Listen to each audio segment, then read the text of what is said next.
We are. Okay, I'd like to bring the county government meeting to order. First up tonight will be Bill Fisher. Yes. Good evening, everyone. It's good to be with y'all. Just go through it very quickly as Kippy requests here. The Governor Cuomo Safe Harbor Act,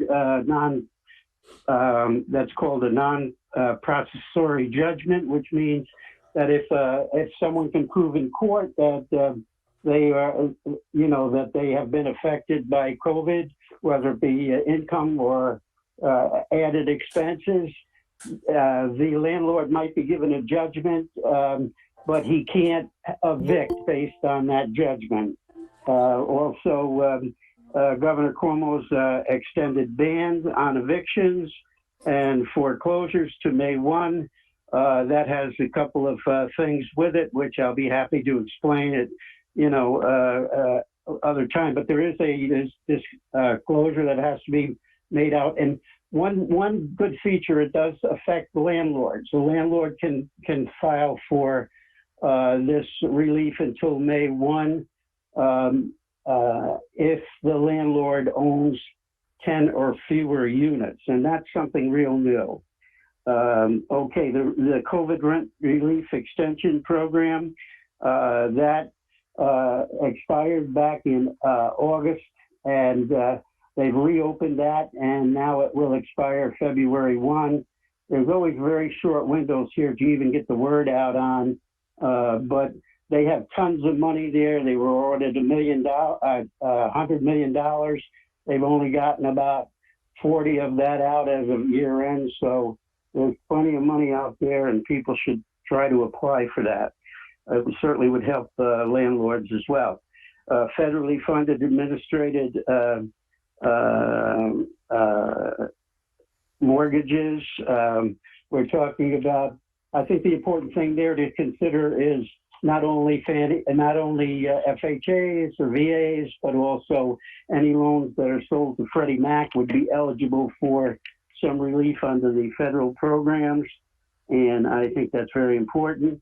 And, the other couple of items there, just no-brainers. The poster contest, we had to discontinue that. Little comments on the agenda, and the landlord-tenant's rights, how to do away with that. Also, I did get actually a call regarding the City of Hudson looking to maybe establish a fair housing officer to do some of the things that I do. I laud them on their effort to get affordable housing, and also, the anti-displacement things that they try to do for folks. But little concerns about maybe overlapping duties there. If I get a call from the City of Hudson at this point, I really intend to go forward with it naturally. And these people need time is of the essence usually, because the notices they get have a time frame on them, and also people suffer great anxiety. It appears that when they're going through, when they get notices and they don't understand them, and so once they're explained, they seem to feel much better on that. And you can see the calls that I've listed there, and if there are any questions, you can call me at home at 518-828-0342. I'll be happy to enlighten folks about some of the comments I made there. So that's just a brief review of things. I'm happy to answer any questions anytime I get a call. Bill, I just got to say that I'm going to have I got somebody that rents out property. They are definitely going to be calling you because they are having problems. Okay. Yeah, happy to talk to anybody. Yep. And happy to return their call as soon as I can. So, okay. So that's Thank about you, it from this neck of the woods. So, I'm off. Okay. All right. Be safe, Bill. Stay safe out there. All right. Thank you. Have a good one. Stay safe, everybody. Okay. Up to the agenda next is veterans. The Sergeant Major. Are you there? Yes. Okay. Your report, sir. Yeah, I got your message very quickly. Since we last met, submitted 27 new compensation cases, of which 15 have been rated, with an average rating of over $3,000 a month for the veteran, and a retroactive amount of $725,000, with a couple of the Vietnam vets going all the way back to the 60s with retro pay. The only sad part of that is they're so ill right now, they're probably not going to live to enjoy it. Widows pensions submitted since last time, 6. I put on there the deaths we've had since Thanksgiving Day, and everybody can see that, so I'm not going to get into that. We have new security requirements for us to keep our files locked. We have new locking file cabinets, and the locksmiths changed all of our doors out here to comply with the federal requirements for veterans file security. I let Kelly know that last week I got notification that we got our $10,000 state aid with an anticipation we're going to have a 20% cut, and that did not come from the state, so we got the full amount of the $10,000. Nice. I continue my calls on Sunday of calling the veterans, and as of last Sunday, I've completed 964 calls, many of them on repeat veterans each Sunday to make sure the veteran and their families are okay. I've had no veterans with COVID. I had one veteran out of state who was living in Texas and died, and we buried him last Friday, and he had COVID on top of his cancer. The Dwyer program is moving well.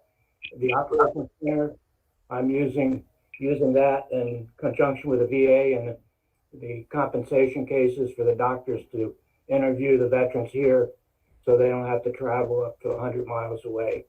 And that's been very successful. What I didn't have on there is I have 9 people now enrolled in the horse therapy program. And the community support with the peer-to-peer relationships has been phenomenal.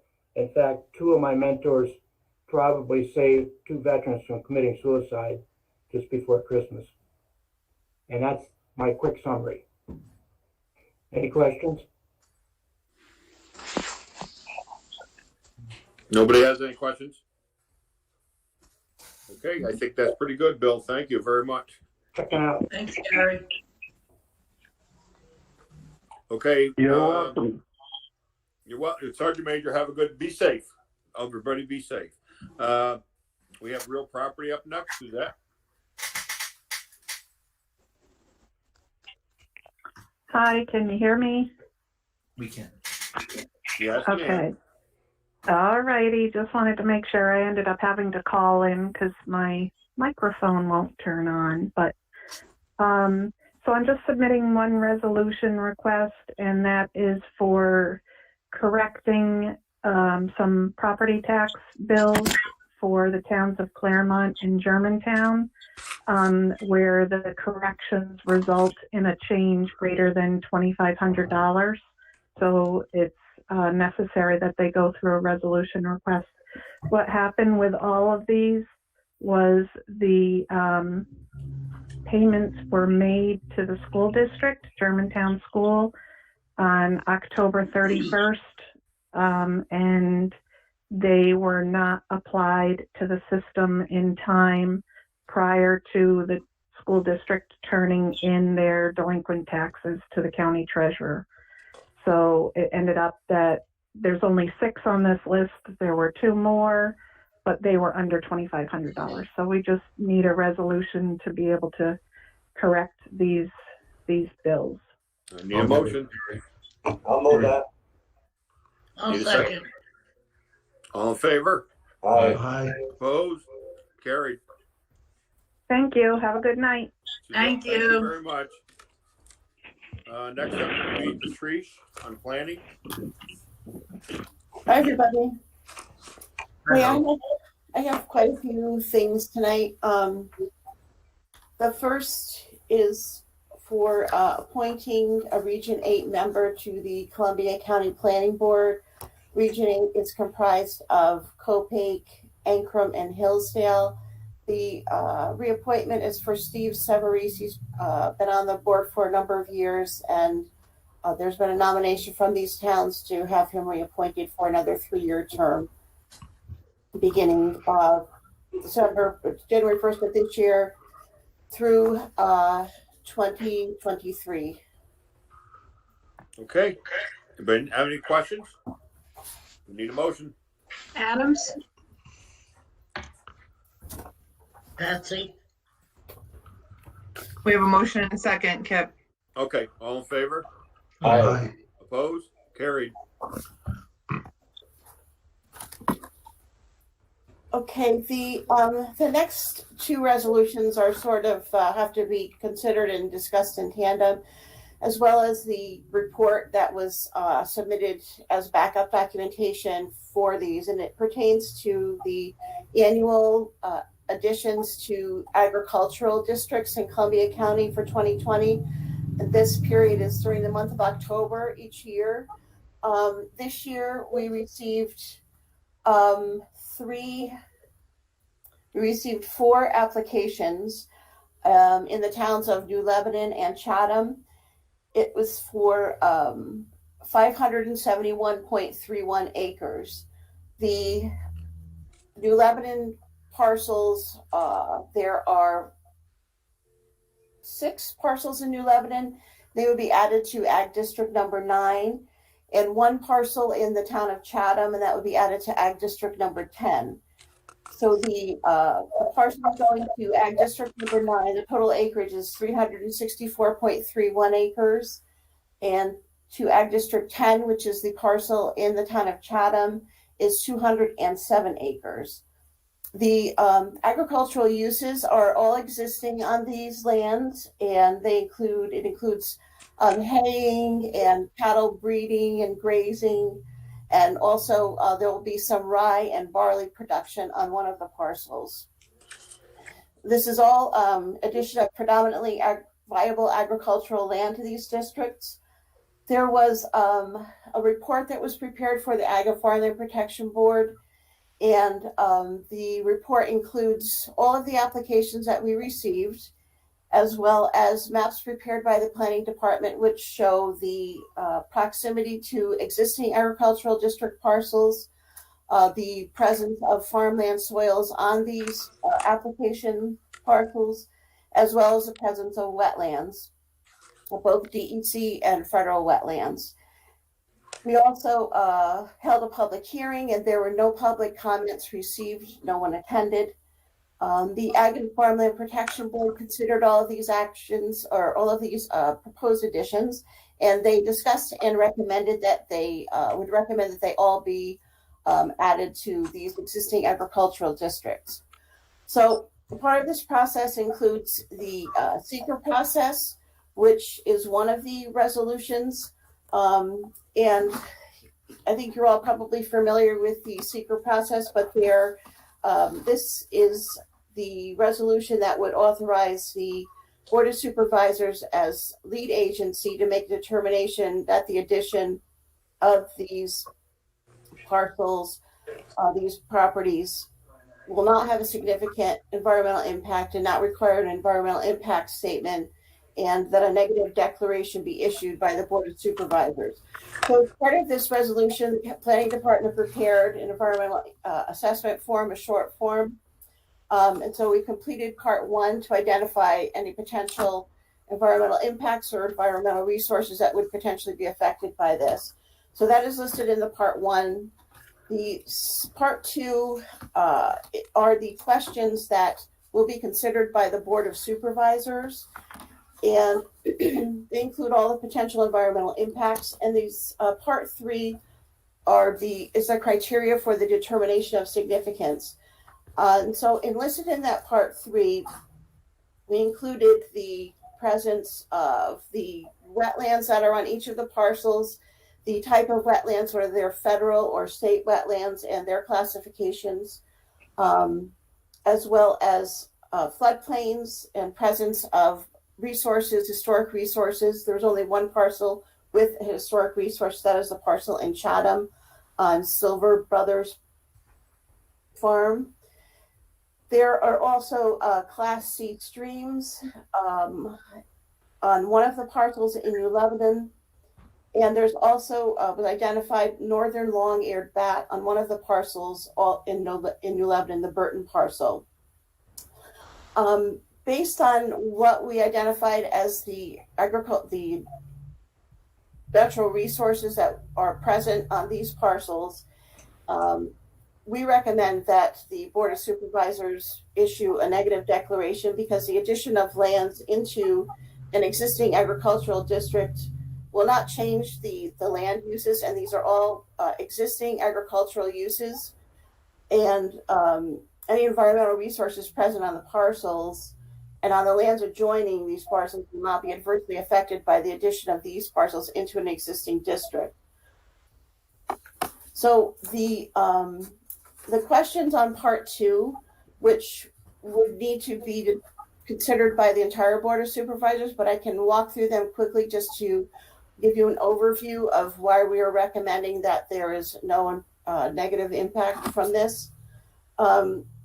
The number 1 is, will the proposed action conflict with adopted land use plans? All of these existing ag uses are in accordance with the zoning and comprehensive plans of each municipality. For number 2, change or intensity of land use. These are all, again, existing ag uses, and this does not include consideration of expansion of any of these ag uses on these parcels. For number 3, the character and the quality of the existing community will not be affected. Again, these are existing ag uses that have been in place and will be continued. Number 4, proposed action have an impact on the environmental characteristics that cause establishment of a critical environmental area. This is not proposing establishment of a critical environmental area, and there's only one CEA in Columbia County, that's in the town of Greenport. And none of these parcels are located in the town of Greenport. They're in New Lebanon and the town of Chatham.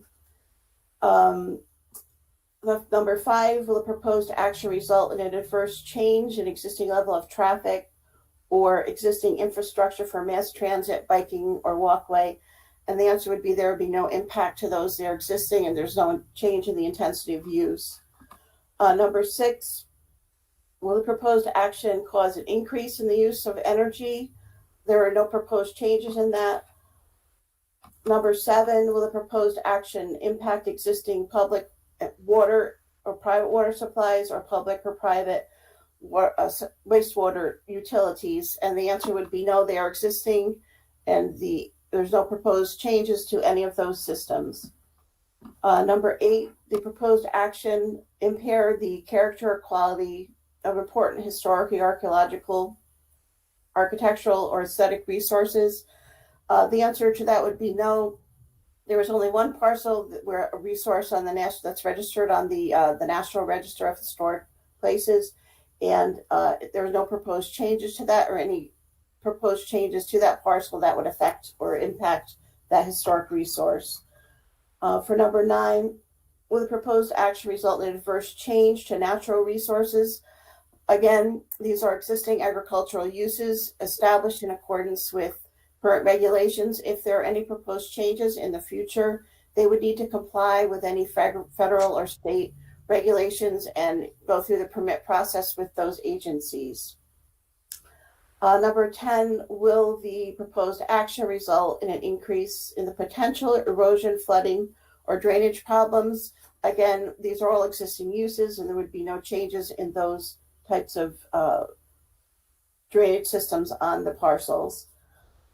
And the last, will the proposed action create a hazard or environmental resources or natural health? And again, existing uses, no proposed changes. There aren't any of those identified hazards on the parcels at this time. So based on those assessments and those observations and the information that we found to be present on these parcels, we recommend that this committee make a recommendation to the Board of Supervisors that a negative declaration be issued. But that determination would have to be made by the full board. So that whole column would be no. Pardon me? That whole column would be checked off as no. Correct. Yes, that would be the recommendation. Yes. And I've discussed this with Rob, And this is the process that we identified that should be taken, that the actual issuance of determination of no negative impact, the negative declaration would be made by the full Board of Supervisors and not by the committee. So Patrice, I would say that we want to declare ourselves lead agency and move this to the full board for a vote. Correct. Is that a motion, Ron? Yeah, that's the motion. I need a second. Second, Rick. Okay, all in favor? Aye. Opposed? Aye. Carried. Okay, so the last resolution is the resolution to approve the addition of the 2020 New York State Ag and Markets Law Article 25AA Ag District Section 303B properties to Columbia County Agricultural Districts number 9 and 10. Again, it's Motion. I'll move that, Morel. Any second? Second, Patsy. All in favor? Aye. Opposed? Carried. great. Well, thank you very much. Thank you, Patrice. Patrice, And we then do there's have the other EMC. okay. We have one more resolution that Kelly pulls it up. It's pertaining to the EMC. The current chairperson, or the person that's been the chair for quite a few years, Ed Simonson, who represents Kinderhook, has submitted his resignation, and he no longer wishes to be chairperson for another term. And he has also intends to step down at the end of this term, which his current appointment ends on March of this year. So the bylaws of Patrice, can I ask you a question? Did you get a letter? Because I asked, I thought I would get a letter by now, but I never have. No, I sent Ed an email saying that I would be sending out memos to for all the vacancies for this year to the supervisors, and we'll be doing that next week. So he sent an email telling us that he did not wish to be reappointed as chairperson, that he was stepping down his leadership position, and that he would be there with the EMC until his term was up, which he said April, but his term actually ends March 13th of this year. March 13th? Yeah. That's Okay. what you have on the resolution. I can send you a copy of that resolution. And like I said, the memos will go out. There are a couple other vacancies other than the town of Kinderhook. In Copiague, Claremont, Gallatin has a term that's expired, and Greenport has an opening as well. So we're going to identify those and send out memos to all the supervisors. So Patsy, you'll get that next week. Yeah, and send me that resolution also, please. If Sure. you could, a copy of that. Sure, no So problem. I have a board meeting on the 1st, so I can also, I did put a interest, people send me letters of interest on our webpage, but that way we'll be on the board meeting also, and then Okay. we should have it by March's meeting. Okay, that's great. All And right. that's perfect. Thank you very much. Yeah, because Ed has been on the board since, I believe, 2007. He was first appointed to the EMC. So he's been on for, almost 15 years. So thank him for all of his efforts and his dedication. He's been a very valued member to the EMC, and his leadership abilities were, quite good. So that being said, the new chairperson being nominated for the EMC is Michael O'Hara, and he represents the city of Hudson. His term would be for the coterminous with his appointment, and his appointment expires July of this year. So another chairperson would have to be or he would have to be reappointed after his new term begins. But this appointment would be coterminous with his current membership. Okay, so we need a motion, please. I'll move that. I'll second it, Michael. Okay, all in favor? Aye. Aye. Carried. Thank you. Great. Thank you very much, everybody. Thank you, Sorry, Patrice. Thank you, Patrice. Okay, good night. Take care. Okay, Love we have it. the historian, Bill Better, should be on. Bill, you there? Feel better. You there? Uh, I see him, but I don't hear him. Hey, Howard, can you hear me? Yes. Ken? All right. Well, I want you to know that I'm coming to you live from the second floor of the county clerk's office. Standing next to me is Holly Tanner, who's I have to put my I was going to put my mask on. I'm here I have tonight. mine on. She has her on. I took So a break. I'm I working know downstairs in Kippy DMV. gave me the message. Yeah, she's working downstairs in DMV because they're open late tonight. I will be very brief. There are three things I want to discuss. The county clerk of the board of supervisors has been very helpful and is going to assist the county historian in setting up a website. And we're going to make that agreeable to you folks. With you folks, we're going to make it available to historians throughout Columbia County to post videos. For example, Martin Van Buren's birthday is December the 5th, and there's always a big event, and the historian from Ghent has assisted in videotaping it, and we're going to post that. So we hope to have that up in the next 2 months. Likewise, I would like to have, and I don't know if I need your permission or acquiescence or agreement, I'd like to have a website for the 250th anniversary celebration. That'll take a little while to develop. As I indicated to you in our previous meetings, that there is a committee of historians, and actually Holly Tanner is on that committee as well, to come up with some ideas for the 250th anniversary of the birth of this nation, which is in the year 2026. And so even though it's several years away, we do want to get working on it. Is that agree? Are those two things okay with you folks, or do you need me to do anything more formal with you? It's fine with me, Bill. Okay. Fine with me, Bill. We're good to go. Are they in your budget line? Sorry, Brenda has a question. Go ahead, Brenda. I'm just asking if they're in his budget line, if he's allocated the expenses for this in his budget. There's no cost for our website. There's no cost. Actually, the clerk of the board of supervisors is helping do it. So there should not be any expense associated with that. So, Correct.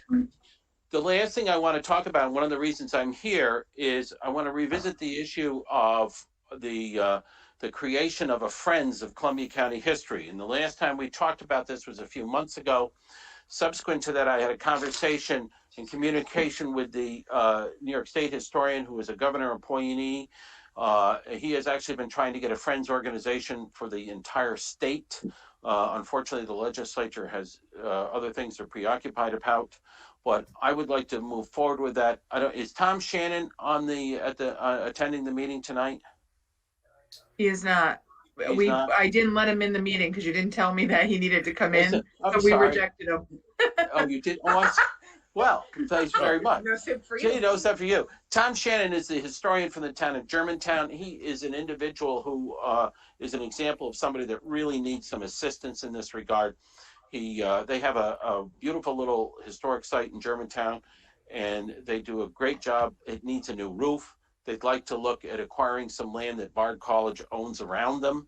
They have some other projects that they would like to undertake, and Tom has been a regular, persistent requestor that we move forward with this 501c3. I understand there's some concerns. This is something different and new, but I would ask you not to be concerned about it. What I would ask you is you allow me to come back next month with the county attorney and to go over what this would look like, show you a draft certificate of incorporation.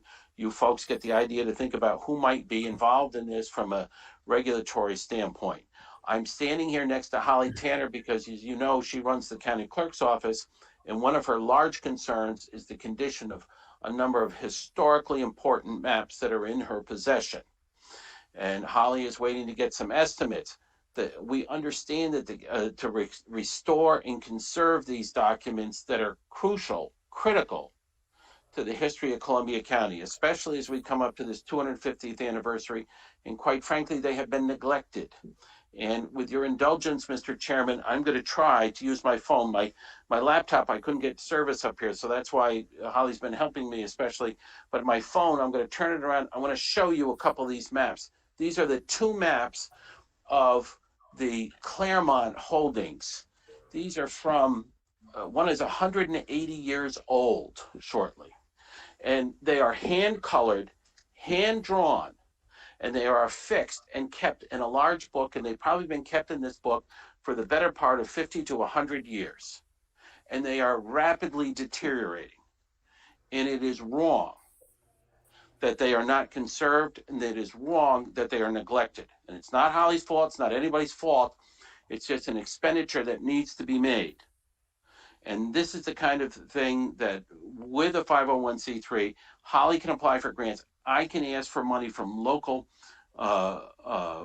funds and local foundations that will give us money to restore these documents. Now, hold on a second. Let me know if you can see these. Well, I want to interject too to everybody. I saw these this morning with Bill, and they're unbelievable. If you go look at them, they really do need to be taken care of. Yeah, and I want to thank Kippy for taking the time. Can you guys see any of this stuff? It's vague, Bill, but Yes, kind of. Yeah, but I have to tell you, these maps are huge. One of them is 4.5 feet by 7 feet. The other one is 8.5 feet by, and this is the one that it has to be folded 3 times, and it should not be folded. It is 42 inches by almost 7 feet, and it consists of the various parcels that were in the town of Ancram and the town of Gallatin that were owned by the Livingstons. These are the Livingston Maps. These I do just want to say, I had talked about this many years ago. These maps are kept under lock and key. They're not for public consumption because they're very delicate. I got an estimate to repair these maps probably within the first 5 to 8 years of being in office, and it was then approximately 30 grand to conserve these. And I tried for grants a couple times. It's very hard to get grant monies, and it didn't happen. So through state archives, but I've been thinking about doing this for a while.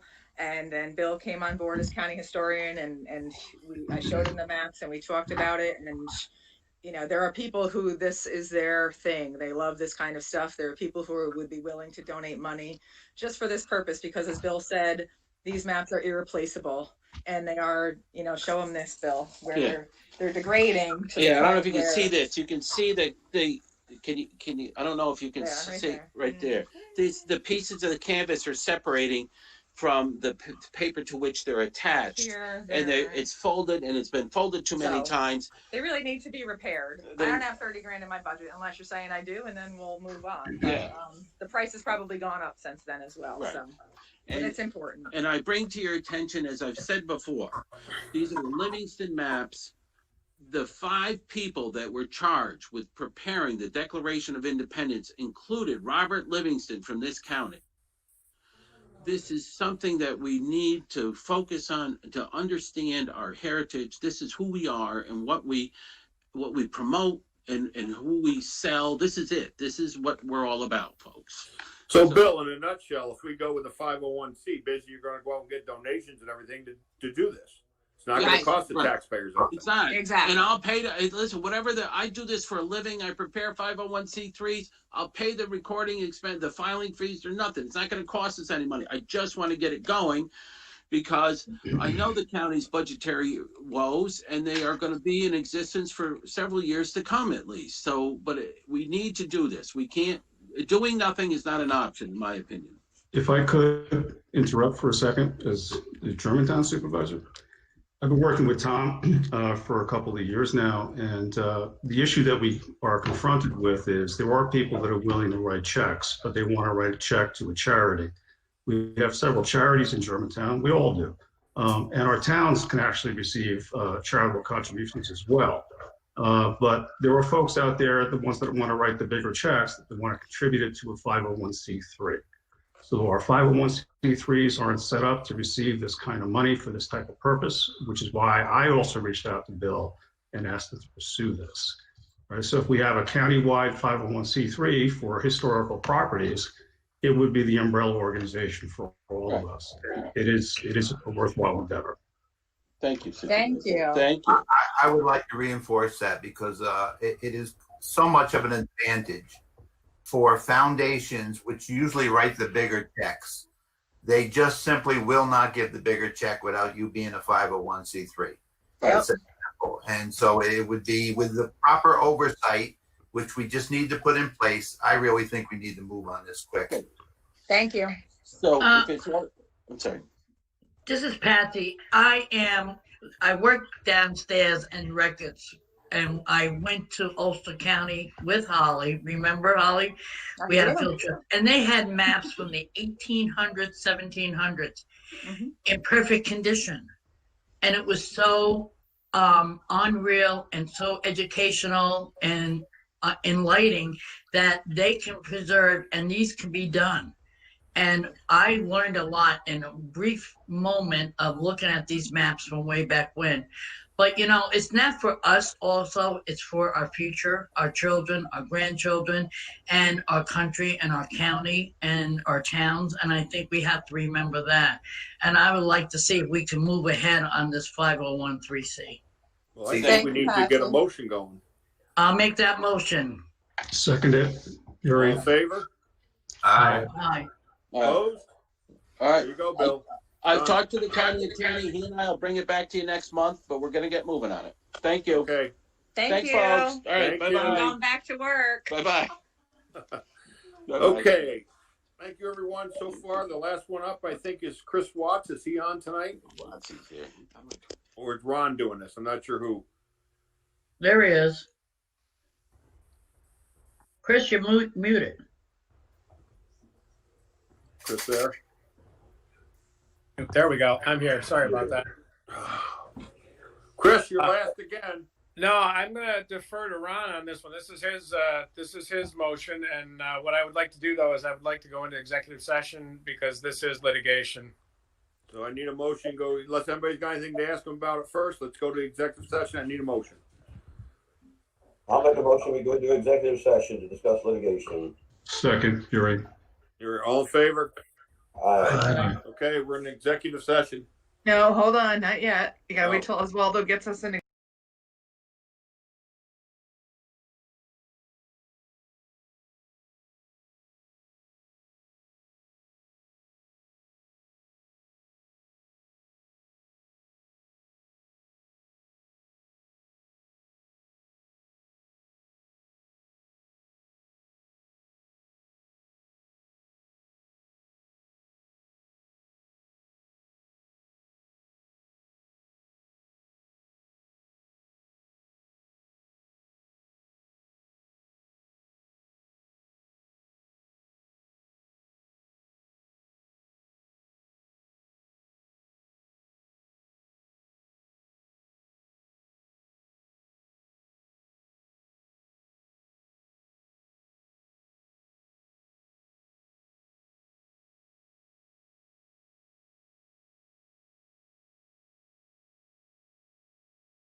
a moment for Oswaldo to go back live for adjournment. I'll make a motion to adjourn. I'll second it. Second. All in favor? Aye. Hey, Hey, Kelly. Watts, nice tie. Yeah. Kelly, can you Matt, hang on a I'm minute? that for you. Yep, Can you hear me, Kelly? I can hear you. Just want you to know it's Chris Watts again that kept us on late. I just wanted to. I know, it's always Chris Watts. It's always Chris Watts. I got another meeting to get on at 7. I